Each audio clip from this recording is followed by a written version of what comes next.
almost like the ESPY's Lifetime Achievement Award that they give out each and every year. They gave it to Robin Roberts year before last. A lot of people know Robin Roberts for Good Morning America.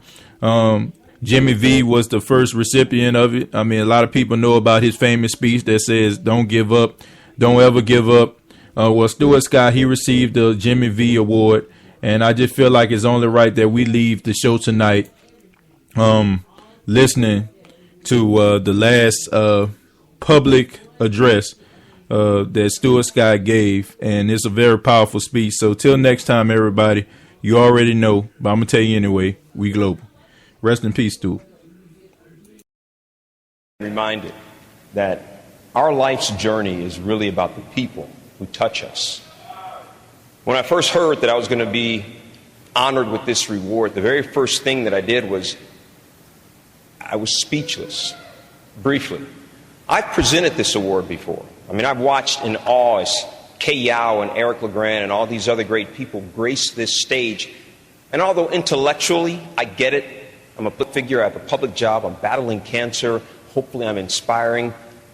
At my gut level, I really didn't think that I belonged with those great people. But I listened to what Jim Valvano said 21 years ago. The most poignant 7 words ever uttered in any speech anywhere. Don't ever give up.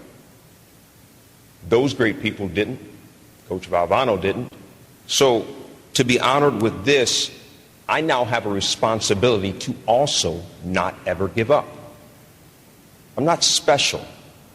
I just listened to what the man said.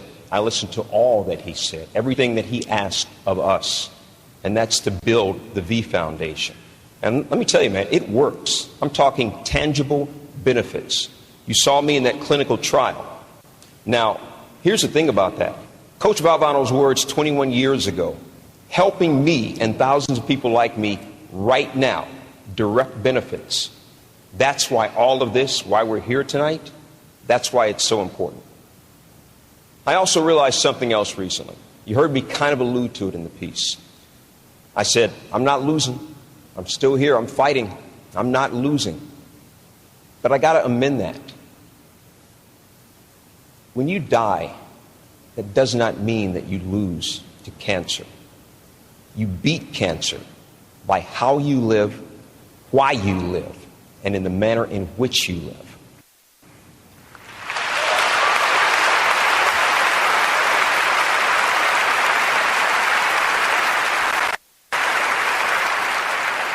So live, fight like hell. And when you get too tired to fight, then lay down and rest and let somebody else fight for you. That's also very, very important. I can't do this don't give up thing all by myself. I got thousands of people on Twitter and on the streets who encourage me. I got these amazingly wonderful people at ESPN. I got corporate executives, my bosses, this is true, who will text message me. And they'll say, hey, heard you had chemotherapy today. You want me to stop by on the way home from work and pick you up something to eat and bring it to you? Seriously? Who does that? Whose boss does that? My bosses do that. But even with all that, the fight is still much more difficult than I even realized.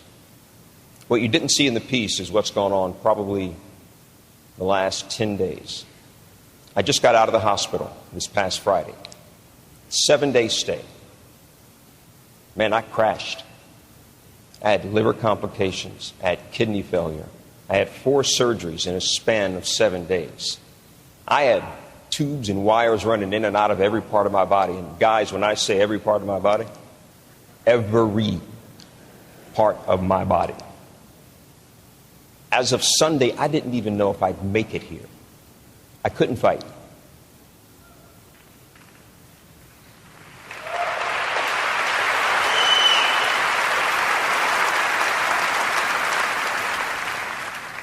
But doctors and nurses could. The people that I love, my friends and family, they could fight. My girlfriend, who slept in a very uncomfortable hospital by my side every night, she could fight. The people that I love did last week what they always do. They visited, they talked to me, they listened to me, they sat silent sometimes. They loved me. And that's another one of the components of the V Foundation. This whole fight, this journey thing is not a solo venture. This is something that requires support. I called my big sister Susan a few days ago. Why? I needed to cry. It was that simple. And I know that I can call her. I can call my other sister Cynthia, my brother Stephen, my mom and dad, and I can just cry. And those things are very important. I have one more necessity. It's really two. Two very vibrant, intelligent, beautiful young ladies. The best thing I have ever done, the best thing I will ever do, is be a dad to Taylor and Sydney. It's true.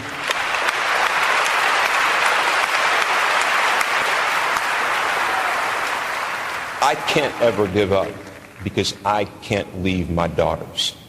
Yes, sometimes I embarrass them. Sometimes they think I'm a tyrant. That's a direct quote. There's an adjective that described tyrant too, but I'm not going to go there. Taylor and Sydney, I love you guys more than I will ever be able to express. You two are my heartbeat. I am standing on this stage here tonight because of you.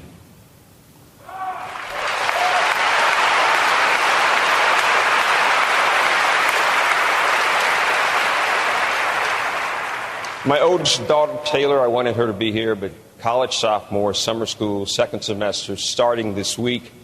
Baby girl, I love you, but you go do you. You go do that.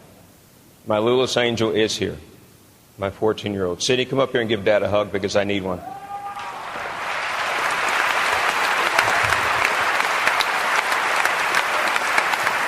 I want to say thank you, ESPN.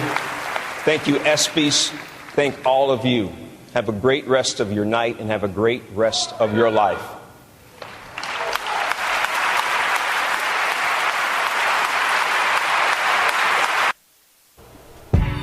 Yo, what's going on? It's your boy TJ, and you're listening to Spreaker.com. Right now, in your ear, you already know what it is. We glow.